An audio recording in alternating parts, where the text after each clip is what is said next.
When you've been in business as long as we have, you tend to collect a lot of stuff. When we were preparing for our 25th anniversary a couple years ago, I thought, well, maybe now is the time to go up to the storeroom and get the boxes of pictures and things that I've saved over the years, and let's do something with them. Because I'd go through different phases. I'm not really a hoarder. My mom was a clean freak, so I don't really hoard stuff. I'd save a bunch of stuff, and I'm like, why am I keeping this? Like, I'm ever gonna have time to do anything with it. So I was really surprised at how much I had, considering I hadn't really been dedicated to saving stuff. With the help of Jeannie, who is a super scrapbooker, so no only reason they're no longer just piles of stuff in a box, we were able to put together a couple scrapbooks to kind of show what all we've done over the years, and you might even see yourself in them. This is the one that just about our store. And Jeannie, you can come in closer so I can show you. We started a mail order.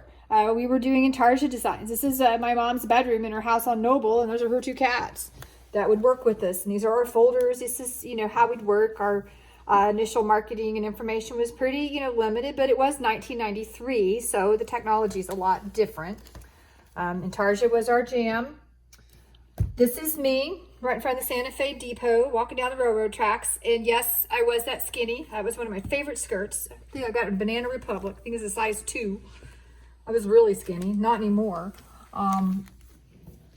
That's what we did. Some of our customers from Canada who knit a bunch of our sweaters. I mean, we had, we really have developed some great customers over the years. Elaine used to always send me pictures of her dogs. I think she's knit as many of my sweaters as I have. But then we decided it was time, we had so many people just wanting yarn. We thought, well, maybe we need to expand. So I bought this little house out on the west side.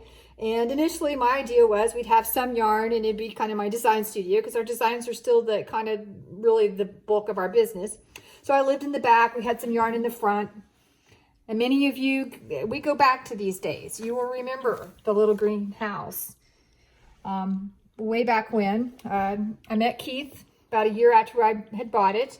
Well, exactly a year. And then we found Penelope. I went out to check the mail, and here comes this cute little gray cat. And Penelope came to work with me every day for a lot of years. She was a staple around our store. She had a sneezing problem, and I'd have to take her up to the vet, the OSU. She had to go stay in the hospital, and not that it did any good. She got mail. I'd get cards in mail for the cat, so I think she's more popular than me. We started doing wholesale, started showing at TNA, selling our patterns and kits to other stores. I remember one of the first years I went to TNA to show, my mom had her friend Marie come down and visit her, and they watched the store for me, watched the store. And when I came home, it's my birthday, market's always during my birthday in June, I came home to these really they went to the dollar store and bought the tackiest stuff you could find. Come in, look at this old lady sign in the window. There were plastic flowers lining my driveway, pink flamingos, which we still have. And best of all, I walk in the door and those two are asleep on the couch. So yeah, right there, that was before I had employees. Great help. And then, that's what we do. This is about the only picture I have of us in our kit yarn winding phase. You can see the contraption kind of there in the dark. There's my dad, my mom's friends. I mean, we would just set up like a factory making kits and winding yarn. We spent a lot of hours doing that. Then the house, I had moved over to Keith's house by then. The house was about to explode with yarn. We had yarn and stuff in every nook and cranny of that tiny little house. So I decided to buy the building that we're in now. This is a picture of what it looked like after my dad had gutted it. My dad was a construction superintendent his entire life, and I got very spoiled with my dad. He fixed me up. In fact, there's a picture of Jeannie with my mom. That goes way on back. And it first moving from the little house, which was maybe, about 1,100 square feet, to this building, which just on the bottom floor has probably 300 square feet. I thought, wow, I hope it doesn't look empty. We moved this stuff in, and we're like, God, we had a lot of yarn. I mean, it was filled immediately, filled with people. One time I even had the classroom in my office and my office upstairs. That's back when we'd have to have a whole room full of books, but those days are over. So the store was busy. The same year that we bought this building also coincided with our first knit out that we did. Our first one had Lily Chen and I'm trying to think of Max Candace, my friend from Mission Falls, and Rick Mondragon, who is the editor of Knitters Magazine. I'm not a magazine anymore. And Rick, they were my first 3 teachers. We've had pretty much everybody who's anybody over the years. We did that for a lot of years. A ton of people would come. It was a lot of fun. We always do it in May. Really good times. We'd have a fashion show. That was always the highlight, especially my young fashion show models. This is Emma. That's Carrie's daughter. She's been really at the store since she was a baby, just like Mason, and now she's working for me. She's 16. Hard to believe. Then I had a baby. Mason came along. There's Ellen throwing me a baby shower here at the store. This was Mom's new job. Mom was here. She loved you. She loved helping you knitting, but I'm sorry, Mason was her #1 priority. She was crazy for Mason. There's Mason and I working side by side. He's been here working with me ever since he was born. One time he set up a thumbtack stand with his little cash register. They were all sorts of prices. Thank you to those kind enough to buy my thumbtacks and give them back to me. He makes signs. He still does for me, as you can see. We've had a good time. I'm the only person crazy enough to have a baby. I mean, he wasn't even 6 months old and decided to open a second location. Seemed smart to me at the time. Gas prices were high and we thought we needed to get closer to, our people. So we rented a big greenhouse down on Classen. We were there for about 3 years. It was a good time, but we just needed to be back under one roof. It was just too much. Plus, I think I like being a building owner better than I do being a building renter. I like to be in control of my environment. Our knit out, it got harder for us to support such a large event. There was just, things had changed. There was tons of competition. And we decided we were going to do something a little different. And so we scaled it back, went with our Guthrie Getaway weekend. We'd only take like 12 people, one instructor, a very fun and intimate setting. We did that for several years. We have paused that and are rethinking where we're going, which is probably good since nobody can travel right now. I guess my timing is impeccable. Along the way, we lost Mom. That's been hard on everybody. A lot of you came to her memorial. I really appreciate that. In going through some of my grandmother's old recipes, I found this fell out. It was on a piece of my mom's stationery. I mean, it's kind of nice to have the brisket marinade, but more importantly, this is the letterhead from her needlework store that she had in Lawton. They opened it in probably the late 70s, and she did that until we moved to Edmond in '83. I wish I had more from her shop. I was just so happy to find this. Back then, you didn't take pictures and stuff like you do now, and that's really all I have from those days. A few years before, when Mom started getting sick, and then later after she died, we started major renovations. Fixing these old buildings is not easy. You touch one thing and 15 others break. Plus, it's hard to find people to work on them, and it's extremely expensive. We have spent a small fortune on repairs, and this all also coincided with my dad's health declining. He was bad diabetic and lost a leg, and so I didn't have work anymore. My dad always had a fresh supply of people to come and fix things for me, or he'd do it himself. I had to be like the rest of the world and hire help, and it sucks. I have a whole list of who not to use. There are so many bad people out there. I remember one time my dad was helping me when we were putting our yarn around our half wall. If you've been on a store, you've seen he's helping me install those panels, although I think he just wanted something to do.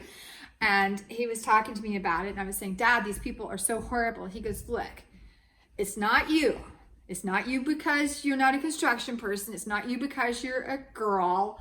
He goes, it's just how it is. He goes, why do you think I'm such an ass? And he was like, growing up in a military town, he was like having a sergeant for a dad. I mean, he had to be tough with these people. And then later on, when he died, I was talking to his boss. That's when I was embroiled in the middle of a big to-do with a roofing company that I made the mistake of using. He said, Keely, fire him and move on. He goes, we have to do this all the time. So if that makes you feel any better as you're hiring workers, it's just part of the business. And apparently you just need to act like my dad to get it handled.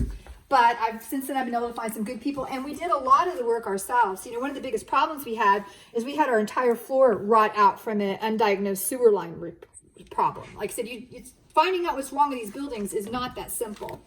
I did a lot of the painting myself. I'm a go-getter. There's me painting. And then we had a big reveal. Once we got the floor fixed and the front part done, we reset the store, just kind of reinvented ourselves. And it was a really good time. The renovations continued. We did the roof. That was a nightmare disaster on every front. I did my office. There's me painting the kitchen. I mean, we didn't stop until we got done out back. and it's all beautiful now, and it makes me feel so happy every day. As you know, we like to travel. We like to go places. One of the first big trips that we put together was back in 2013. We went to Nova Scotia on a cruise. It was so much fun. We had the best time. We started in Boston, went up the coast. We stopped along the way and had in Halifax and had a workshop with designers Ilga Leha and Jane Thornley. It was just a hoot. We were so looking forward to recreating this type of experience in Alaska this summer, but it'll have to wait till next year. And again, if you'd like to come with us, we can take more. Love to have you join us. We know how to have fun. We have had tea parties. We yarn bombed the front of the building when Mumford & Sons came. Boy, everybody was looking at that. And really, we wanted to look cool, but that was back when the front of the building was falling apart and looked pretty nasty, and we couldn't get it fixed. So it was really more to disguise our problems, but it made a good impact. Tipsy Artist, she's a really big deal here in town. She's had parties here with us before. We've had live music, taking people to the farm. That was fun. We took the trolley. Talk about a hoot. At one time, we turned my upstairs apartment, which is now rented, but my upstairs apartment into a movie studio, filmed a DVD on Learn to Net. In fact, a lot of the videos that you see on our beginner bunch and other things, we have taken from that. It's good material that we still use. We've been in fashion shows, everywhere from Stitches to TNA. And I almost forgot about this till I was digging through my box of stuff I'd kept. And I even showed once at the Rotunda at the Oklahoma State Capitol, which is really cool. We have our own line of yarns that we dye and clothing along with that. And we've had so many fun helpers along the way. Usually, I could write a book about some, but for the most part, we've had some really great people. Most of them stick around with me, even when they move or life goes on. Great people, great friends, great customers. This is one of my favorites, Jean. I knew her forever. She's now gone. We loved her. You guys are in here. Some of you all are still around. This Betty. I remember when I first met Betty. She was one of my first customers when we opened in the little house. And I didn't know about her at first. She came in, she's talking about another store that's no longer here. I'm not going to say where it is in case somebody knows her. She goes, that woman, I have to bleep it. We'll just say, she's a witch. I don't like her. And I thought, this woman's going to be so difficult. But she was lovely. We got along great. And she was an amazing knitter. Cool people. We see cool people. Some people think old ladies who knit are no fun. I know different. They're a hoot. We also try to take the time to help others. We still have our Tiny Toppers campaign going where we spread the word about sooner success during Halloween. Don't know how that's going to work this year, but we're still hopeful. This is a group from Emerson Alternative School. At one time, they had a great program for teen moms that we would help mentor with and teach the knit. They even were in our fashion show one year for our knit out, and it was so nice to be able to relate to these moms. At the time we started, when we first met them, I was pregnant with Mason, and so along the way, it was these girls, some of them were as young as 12, which is just heartbreaking. But when it all broke down, we're all moms and had the same concerns and needs for our kids.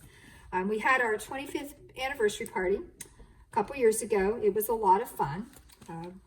Guess we'll have another one when we hit 30, maybe. We'll be there, don't worry. Saved a lot of pictures over the years. I didn't want to throw them away, so I put them all in here. A couple things that I saved that really made me happy.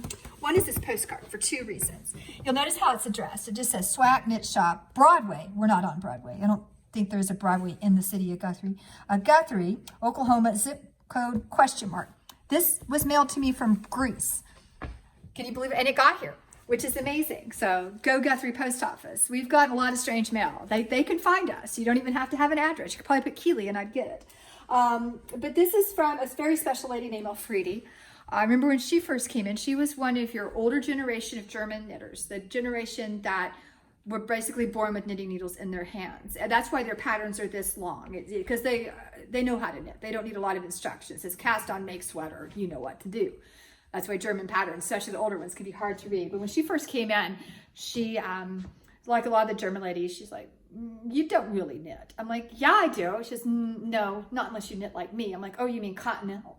Because German ladies knit continental. If you're not familiar with that, that's when you hold your yarn in your left hand like a crocheter. Well, I knit continental. Mom knit continental. We're continental knitters. When I convinced her that I was a continental knitter, then she loved me. Oh, Keelan, oh, baby. Then I was in.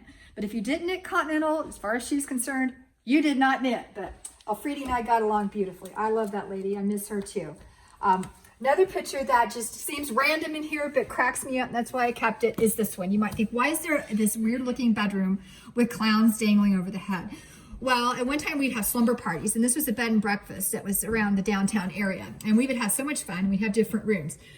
I know some people have issues about clowns, but even if you don't have issues about clowns, waking up with them dangling over your face in bed, it was always like, okay, who's going to sleep in the clown bed? Well, we finally just got where we left it empty. No one wanted to sleep in the bed with the scary clowns over your head. It would make you have, fears of clowns. As I said, just lots of pictures, lots of cards. You know, if you've sent me a card and I didn't save it, I'm sorry. It's probably in one of my purging phases. And that we've saved. And it's just been a good we're on 27 years now, and we look forward to many more. I've started, trying to save stuff here and there. We hadn't hit the box size yet. Trying, maybe before 30, we'll have another book that we can do, especially with Jeannie's help. That's all I have today.